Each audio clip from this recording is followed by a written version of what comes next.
February 2nd of this year was the coldest day on record.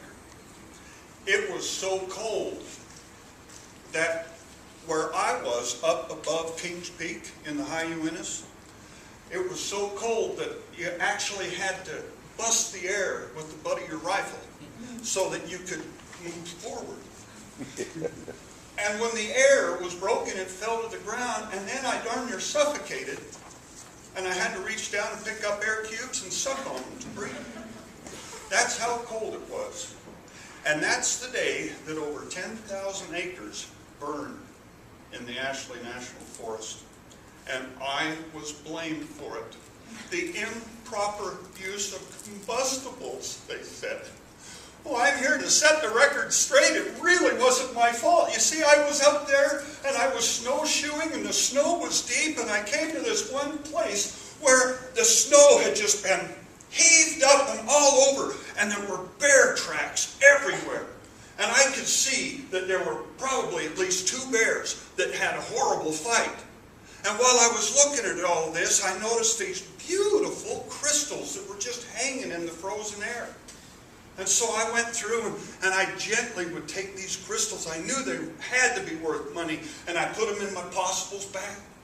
And I found more crystals, and I put them in my possibles bag, and I loaded my possibles bag full of these beautiful, valuable crystals. And as I was walking along, I noticed this huge, glassy green ball laying in the snow.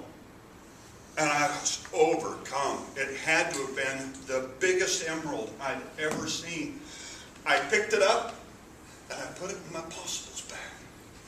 And then I hightailed it back to camp, where I started a fire, and I set my possibles bag down next to the fire, and I'm warming my hands, and all of a sudden I hear,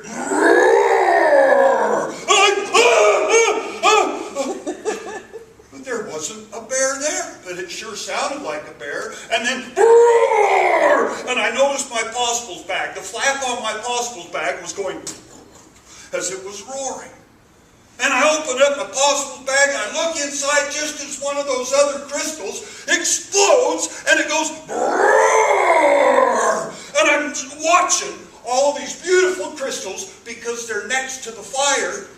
They're warming up, and I figured out what they were. They were frozen sound waves of those bears that were fighting up in the mountain.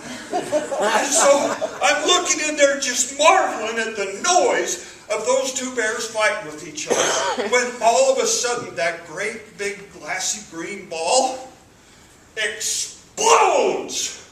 And when it explodes, it's like it ignited the fire, and it just whoosh, and the fire went shooting all the way across the forest, caught the trees on fire, and really, I had nothing to do with it. I didn't know what it was. But if you're ever out on a really, really cold day, and you come across a glassy green ball laying there in the snow, you leave it alone. You know what that was? That glassy green ball was a frozen bear stinker. So it really wasn't my fault. I had no idea what was going to happen when it thawed out and exploded near the fireplace. And I'm really sorry.